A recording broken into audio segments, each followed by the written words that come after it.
Hey folks, Zach Osterman here, IU Insider, Indianapolis Star. This is Mind Your Banners for Wednesday. It's Wednesday, August 7th, 2024. You can always tell on top of what day of the week it is if you listen to this podcast enough.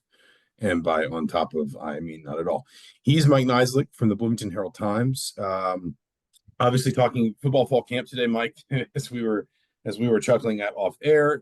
There are a number of things that we are still probably gleaning, it's fair to say, from fall camp. The access has been restricted in some ways, but I know people are thinking about this. People are talking about this, and so just kind of it's been a week now of Indiana in its first preseason under Curt Cignetti. I guess as much as you feel equipped to answer this question, the general one is the obvious one first. Just what has stood out to you the most about this week? Stood out the most. Setting me up for failure. I don't know, man. Better you than me. I wrote the most important story of the fall, that he does not, and this was in the spring too. There's no timers. It's like Vegas. You're not going to see a clock up. See, He I actually think I was going to mention that as one of the things that intrigues me more he because keeps his my own time. And he keeps his own time with just a watch, not even a stopwatch or anything, just his watch. well, and my thing is it's interesting to me because IU fans will know that injuries have been kind of an inextricable piece of the discussion of like IU football the last three, really to some extent, if you want to go back to the COVID season, even 4 years. Um, my sense from the portions of practice we get to watch, from hearing him talk about basically just sort of saying, when I think we're done, we just move on, and even from just kind of talking to people who do get to maybe uh, involved in, be a little bit more around or involved in practice, my sense is that whether it's intended or not, there is kind of this benefit of not overloading players and not sort of saying, well, we're gonna, this period is supposed to be 12 minutes long, so we're going to do all 12 minutes. If he feels like 9 minutes was all it took, because I guess for people who may not know, like, the way practices tend to be broken up in football is you have periods. So you have 10 minutes allotted to some sort of installation, then you have 15 minutes for stretching, then you have 10 minutes of individual drills, and then you have 10 minutes of a tackling drill, and then you have the linemen go off and do something for 20 minutes while the offense and defense do like 7-on-7. And like it's structured that way. And like Tom Allen always had clocks at either end of the practice field that would tell you what period it was. Usually practice went anywhere from like 18 to 24 periods, depending on kind of the time of year. And then it would have like a countdown of how long was left in any given period. It does seem like there at least is some intentionality, I guess, around Cignetti sort of being willing and able to say, we don't need to do more just for doing more's sake. And I think there's you know, let's see if we can trace this line back from November. But if we do get to November and Indiana's maybe not as banged up as it's been at times in the recent past, you wonder if not necessarily just that specific thing, but that mindset of quality over quantity to some extent might have been part of it.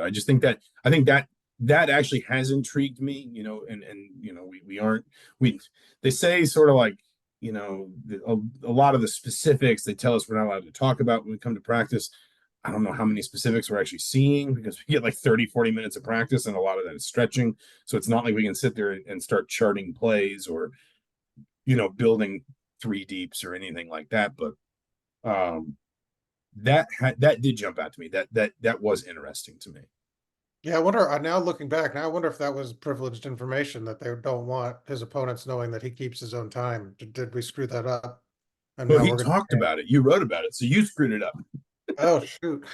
So yeah, no, but and it's a very NFL like approach. A lot of coaches in the NFL, not all of them, but Zach Taylor, when at the Bengals, was very cautious about monitoring guys' reps and making sure everybody had enough rest and not pushing overloading guys.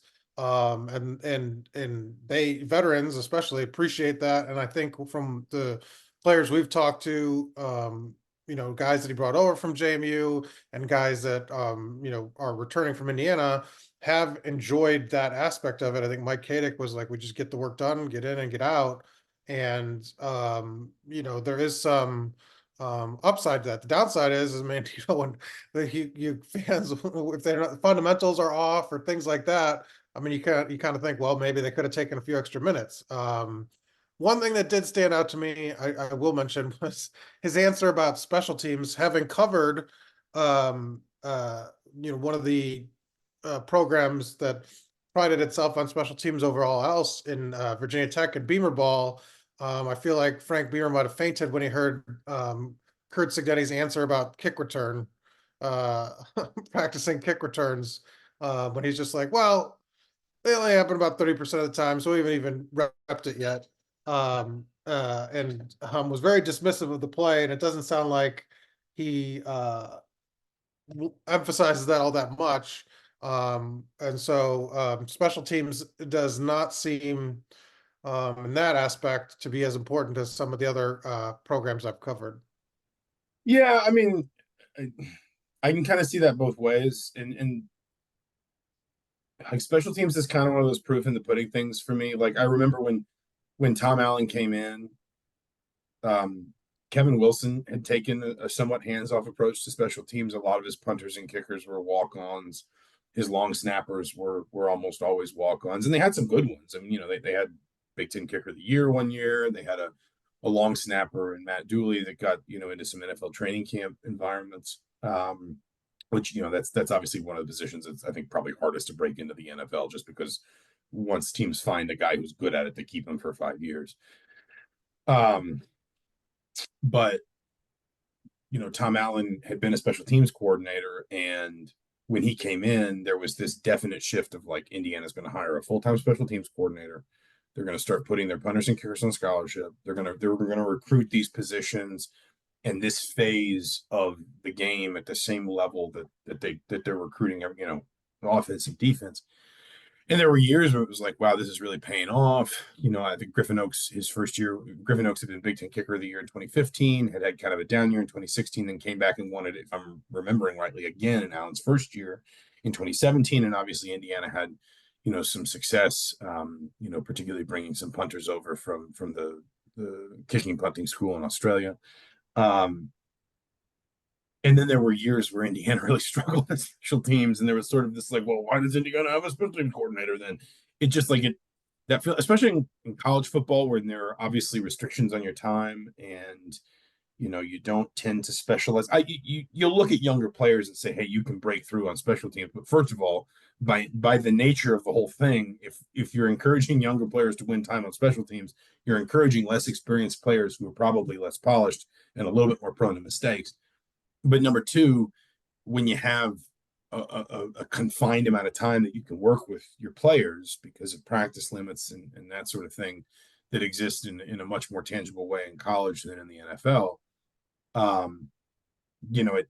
it's always felt a little bit like special teams is just sort of one of those things that if you're good at it, people will say, oh, that's a brilliant approach to special teams. And if you're bad at it, people will say, well, this was just a huge waste of time. Why aren't you being better at your approach to special teams? So like it just feels like I saw it both ways with Tom Allen, and I feel like it could kind of go that way with Curt Cignetti, where if Indiana is really clean in special teams, good field goal kicking, good return game, whatever, then we'll say like, yeah, he was right not to overemphasize it and go too crazy with it and overcomplicate it.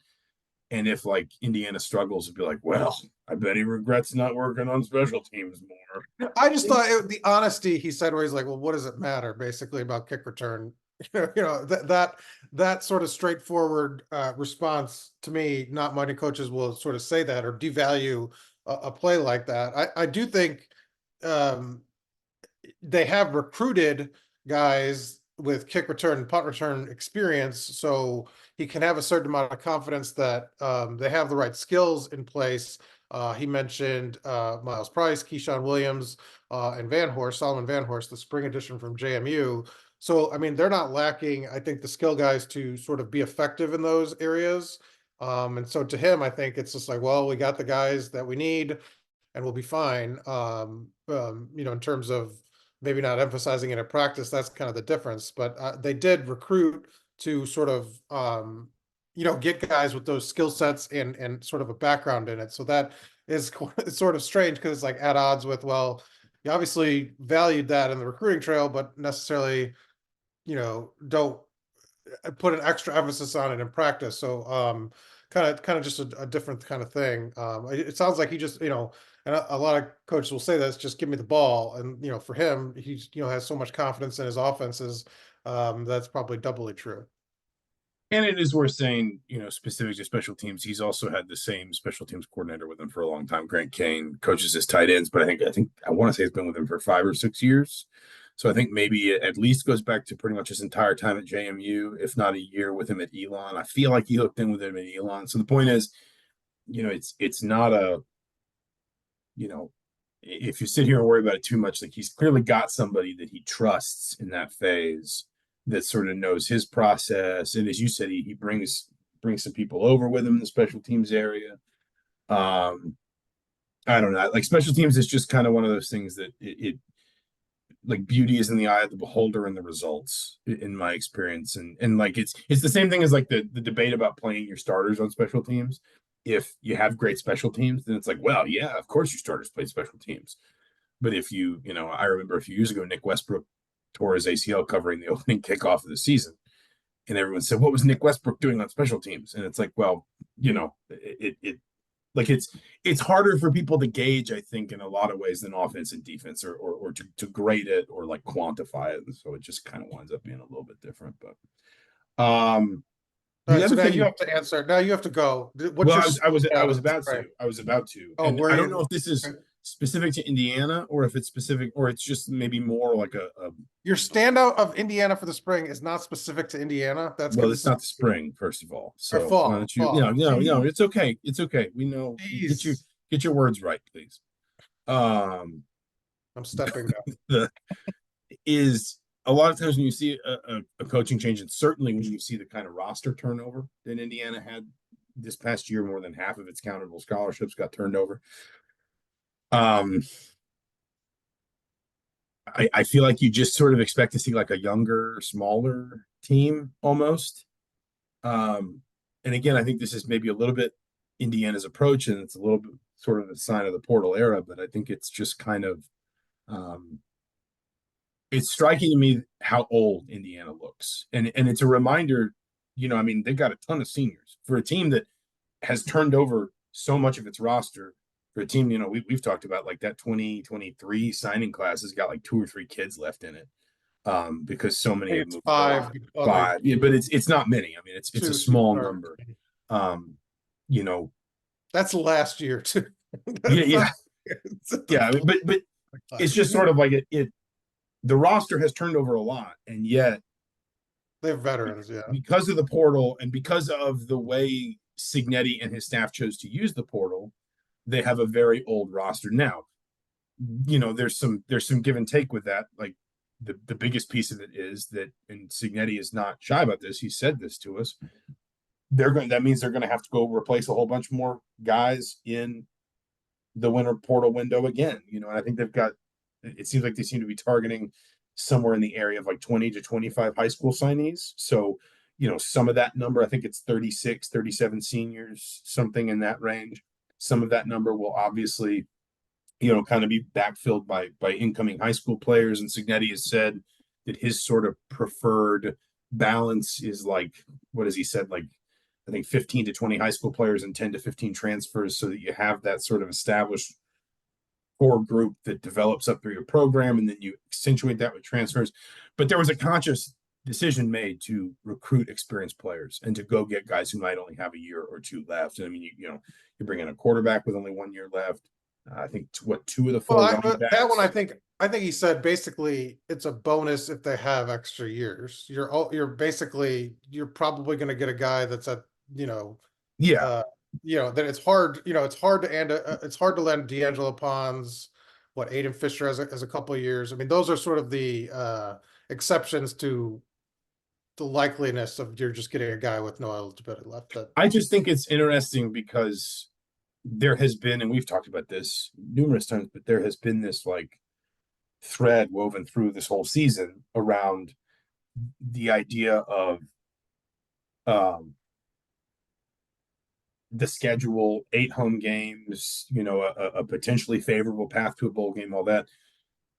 You just wonder how much of it is Cignetti's preference, because he does say things like, I prefer production over potential. And you wonder how much of it is also maybe him looking at it and saying, hey, you know, I'll take some of the trade-offs if I have an older team that I can get ready to do something, to kind of perform above expectation this year. Then that gives us, that gives me job security, and it gives us momentum that can be good for 2 or 3 years down the road. But it's just been interesting, especially when like you see these, when in the periods of practice we've been able to see where guys break up into their individual position groups. There aren't a lot of position groups, even the ones that we've talked about, like defensive line, that maybe the proven sort of commodities, you don't have quite as much as you'd like, in terms of like experience and proven production and all that kind of stuff. And you're gonna have to go find some depth and develop some younger players. There's not really a position group you look at and say, like, man, they look young, or there's, they're running a lot of freshmen and sophomores out there when they do stuff that's a little bit more sort of full team oriented. And I think some of that is, again, just a sign of the times. You talked about it. Most transfers don't have a lot of time left. But, it does seem a little bit still to be a bit of a conscious decision on Indiana's part to kind of go in this direction. And I just think it's interesting. well, yeah, especially like you said, when you're valuing production, you have to get somebody that has some uh time spent. And you talked about looking young.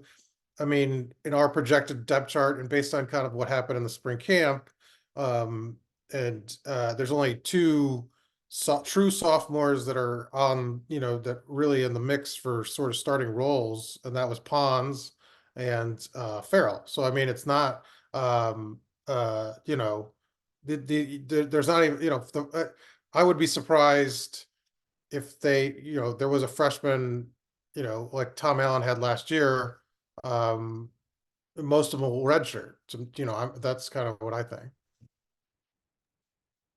I mean, I guess my question about it more generally is this something he will kind of try to do? And listen, if he's here for 5, 6, 7 years, then you're Indiana, you hope those classes do balance out a little bit more. But I wonder if it's sort of something where he just goes in and says, yeah, we'll just do the same thing again next year. Because again, I think I think you're going to, absolutely. I don't think there's any question, to be honest. but not just like, oh, we're going to have to replace all these players, but like the conscious choice to say we're going to front load our roster with experienced players out of the portal again next year. I think so. Because it goes back to, you said there are ways in which some of this feels like it's set up a little bit more, of an NFL style, I guess. I mean, that's a very NFL approach. And I think there are a lot of people who are starting to see the potential value of an NFL approach to college sports. And like that's not, I don't want that to be as reductive as college football, I should say, not college sports, but college football. I don't want that to be as reductive as like the portal is free agency, but it's more kind of this idea that, if you think about the way like an NFL franchise operates, it has these sort of buckets of players. It has like its franchise players, which obviously usually needs to include a QB, some sort of game-changing defensive player, maybe a couple of them, probably some offensive linemen. It has players that are still on their rookie contracts and therefore are relatively inexpensive in a salary cap league. That's always going to be important. And then, it tends to kind of fill the in between with players that are only around for a year or two, players that, don't come on long contracts, don't come on at high dollar figures that maybe, maybe you get a 2-year deal or maybe you sign a 1-year deal and then you try to bring them back or whatever. But it just kind of feels like that's becoming the formula for college roster building to some extent as well. And if you've got a coach that, I mean, time will tell if he can translate it to the Big Ten, obviously. But, if you've got a coach that can be what we were talking about in terms of, his organization, his workflow, and his structure, um, more professional, I guess, in how everything is perceived and how he runs everything.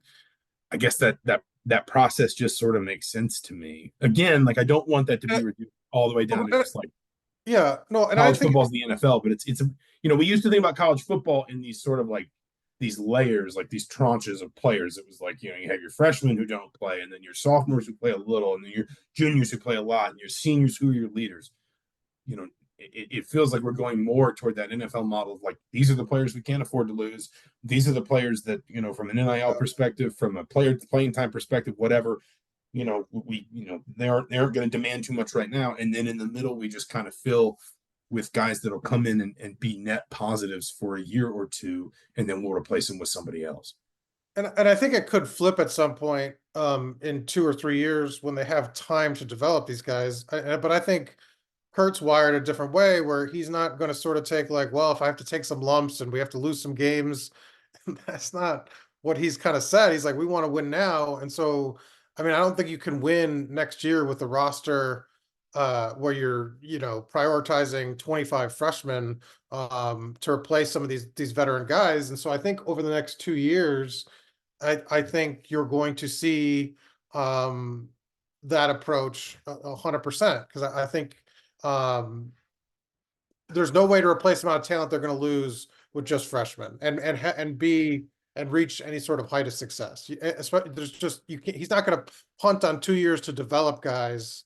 And I think that's the part of it that I think is more specific to Indiana now, and to Indiana's to Indiana's to why this stood out to me about Indiana specifically, and not just some sort of commentary on college football more widely, is it's a conscious choice that Cignetti made, whether it's his mentality, it's the way he's wired, it's him looking at the schedule, it's him looking at the season and saying, if I can go out there and win 7 or 8 games, like, this thing goes from here all the way up to here, and we can totally go 5-7 next year and weather it because of the momentum we get from winning 8 or winning 7 plus a bowl game or something like that in year one.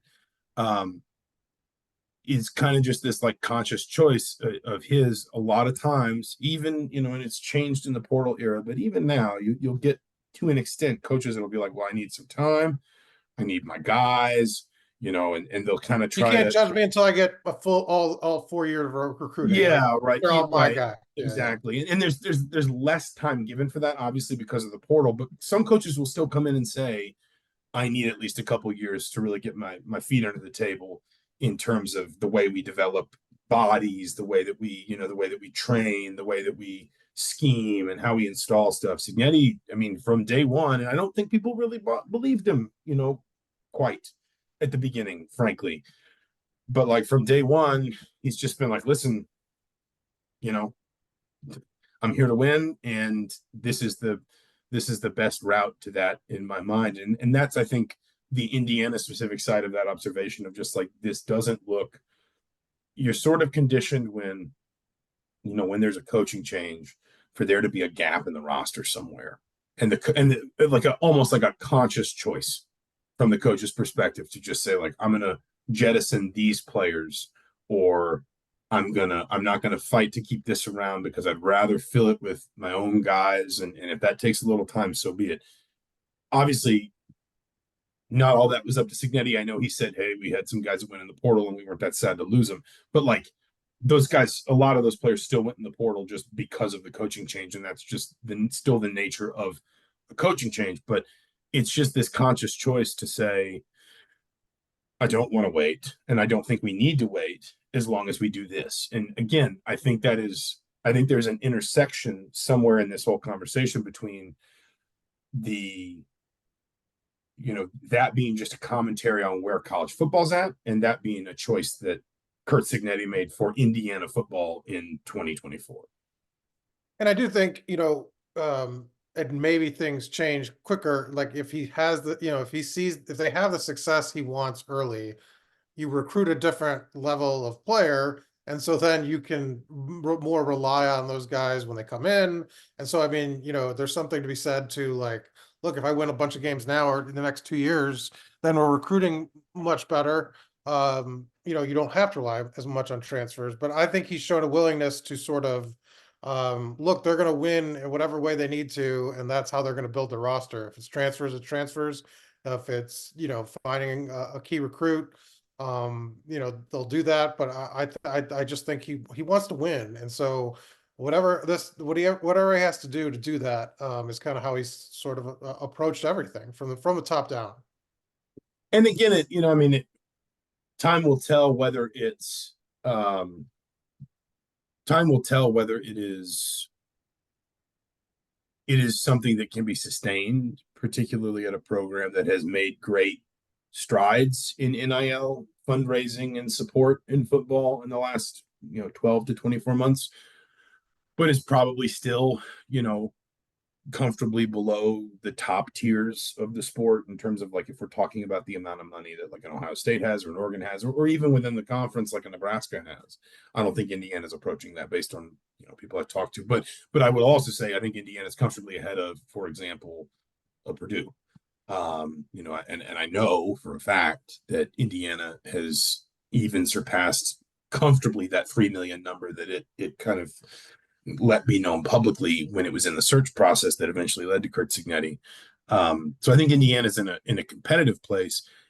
And the question you then kind of get into is, you can say, well, we're going to use the portal, we're going to stay old, essentially. Well, but then what happens if you get your high school recruiting right and some of those players start coming through,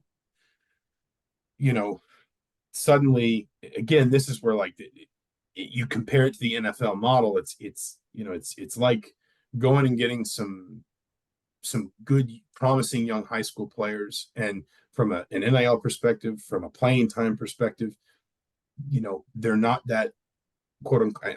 This is not. I don't want, like, this is a horrible way to think about it, but just the simplest term I can use. They're not that expensive to you when they're young players. But what happens when they get to be juniors and seniors? Are you more comfortable with more of a sort of high school based developmental model? How do you strike that balance when it's really easy these first couple years? If you say we're going to get old, we're going to stay old, that's our goal. It's really easy to say, listen, we had this massive exodus of players. Some of them we were happy to see leave, some of them just left on their own, but we had this massive sort of, is outflux a word? I assume it has to be, if influx is a word, of players. I mean, it has to. I mean, influx is a word. It would be very weird if outflux isn't a word. I've never heard. Guess outflow would probably be outflow. Yeah. Okay. So influx and outflow, I guess, because inflows. I don't think inflow is a word. No, I think it's two different. This is live on air admin. This is what the people come for. Live fact check. But you have this outflow of so many players that it's easy to say, hey, we just got to go plug these holes in the portal. And then when so many of those players are seniors, it's easy to say next year we're going to do the same thing.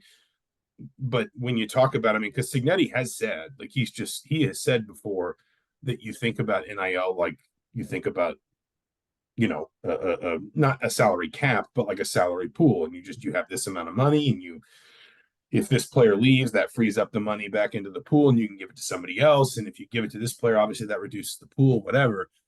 If we get to that point with Cignetti at Indiana, where some of these young players that he and his staff are recruiting start coming through, does his plan shift? I guess, but that's obviously something we won't know for 3 years, I guess, at least. But it's interesting to me.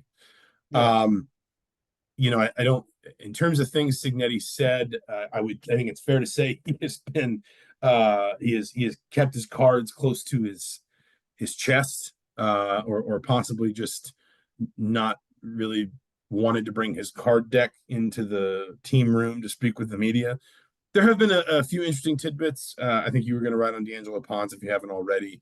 Pons is the transfer corner from James Madison. I think he basically, what did he say? He said something like he cuts the field in half for us, which is interesting to me, because it sounds like he's talking about Pons as a player that Indiana is preparing to give a lot of one-on-one coverage assignments to, which is not something I think we saw a lot of from Indiana the last couple of years. I think Indiana had to lean pretty heavily into some zone schemes. there were times when they had individuals that could, just kind of make plays in one-on-one situations, but it seems like they like Pons more there. Um, I mean, is anything else you said really? Aiden Fisher's nickname is the White Wolf. That was So huge. That was he's John huge. he's Jon Snow, I guess. That was good for one or two Game of Thrones jokes on Twitter that nobody seemed to appreciate, but Um, yeah, Pons is interesting. He mentioned that their scheme relies heavily on man coverage, that you have to have technique because they're going to leave you on an island. I wrote about kind of the opposite spot today. I'll do Pons tomorrow, but here's the question for you. Can there be a Pons Island? We call it Revis Island, but if his last name is Pons, no, you're sending the opposing team is sending their receivers to drown in the ponds. yeah, I think that's what it's got to be. Like, I don't think you can have Yeah, Pons Island. no. By the way, if we're logging complaints, I have nothing at all against Solomon Van Horst, the running back transfer from James Madison. We have got to stop with preseason watch list for comeback player of the year. But like by its nature, comeback player of the year is an award given to someone who does something unexpected. We cannot say we expect planner. you can't be planning for comeback player of the year. Otherwise, you just look at literally everyone who got injured for an extended period of time the previous. Right. Before I was interrupted, the Pons was talking about how, and so I was looking at the other side to him. I think that's sort of one of the more interesting positions battles, along with safety. The secondary in general, I think, is sort of one of the sort of not underrated, but I think critical, sort of getting it all right. I think will determine a lot of this defense, how successful they are. But in Pons specifically, he's very short, and he said he's undersized. He's acknowledged that, and it's not sort of trying to be hard on him, but I do think it'll be interesting to how he adjusts to the Big Ten level of receiver, where you're going to get more just developed guy. I mean, Donovan McCulley. There are a lot more Donovan McCulleys in the Big Ten in terms of size and athleticism than there are in the Sun Belt, and I think he's got the athleticism to kind of run total, step for step for these guys, but size wise, it will be interesting to see how that transition happens. No, I think that's fair, and I think that because I think they are counting on him to be very significant in this deal. Like, I mean, his success, they are counting on. I mean, I think back to, and I've referenced this on other podcasts, that 2007. Oh, cheating on the podcast. No, on other Mind Your Banners episodes. I don't know. It didn't sound like that. Like that. You don't even listen to Mind Your Banners. You listen to other podcasts. I know you've never talked to me once about listening to Mind Your Banners. I think back to that 2007 team where statistically, in terms of like yards per game, points per game, that defense wasn't always the best, but it could pressure quarterbacks, and it had some really good corners and some really good safeties. And in particular, obviously, Tracy Porter is the best of them. Porter goes on to win the Super Bowl with the Saints. If you can be a defense that creates those game-changing plays, then you can get away with maybe not always, being, the most stifling against the run. You can get away with winning some games 35-31 because you create enough sort of big change plays that I think Kane Womack, who was Tom Allen's defensive coordinator, I think the stat he cited once was that anytime you create a negative play, and I think he included turnovers in that for the obvious reason, but he was even talking about like sacks, tackles for loss, even like an offensive penalty, like the drive suffers a 75% drop in the likelihood of ending in points. Basically was like the data he'd come to. And so it's essentially the argument he was making is like, we're going to take some chances to create these game-changing plays. And that was, I remember he said that at IU Football Media Day, a novel concept before the 2019 season. And obviously that season went really well for Indiana, as did the one after it. And that's always like stuck with me, because when you talk about like, a program like Indiana ultimately is going to have to overcome an undersized defensive end or not quite enough depth at linebacker or whatever. If you can be a defense that basically just sort of says, hey, some of the, we'll take some chances. The trade-off will be sometimes we get burned or sometimes this just doesn't work or whatever. But if you have that corner, if you can create some pressure and you have that corner that has really good ball skills and really good instincts, then that can solve a lot of problems for you in a handful of really key moments, especially if you talked about Curt Cignetti has so much faith in his offense, and it is his offense. I mean, the guys who run it have been with him for a long time, but it's his scheme, and they kind of put their stamp on it. Um, I could see a world where Indiana basically winds up looking somewhat similar in profile, not necessarily individual players, but in profile to a team like that '07 team, where there are some obvious deficiencies, but what they do is take advantage of what they're good at really, really well, and that gets them to the kind of season they want to have. We have like a minute and a half left. Any final thoughts? No, I shared all my observations. You, You've you, not you shared didn't even think we anything get enough. this far. We I made did not. I did we not. made this work. We're in like week 2 form. They should send us to Ireland because we can play in week 0. We are ready for week 0. Who's I need playing Indiana. Ireland this year? Who's playing Ireland? It's Georgia Tech, Florida State. I need Indiana in that Dublin game someday. Like I need that. Like I need oxygen. Like I mean that. Like the idea of me covering like an utter like Irish immigrant Anglophile covering college football in one of the greatest cities on earth. We need that. In the words of Pep Guardiola, I need that. We need that. We need an outflux of European games. Outflow of European games. Let's get Tony Petiti on the phone. Let's just start playing Big Ten games in Ireland and the UK. Who says no? Edinburgh, Liverpool, Manchester, London. Let's just do it. They got big stadiums over there. We can make it work.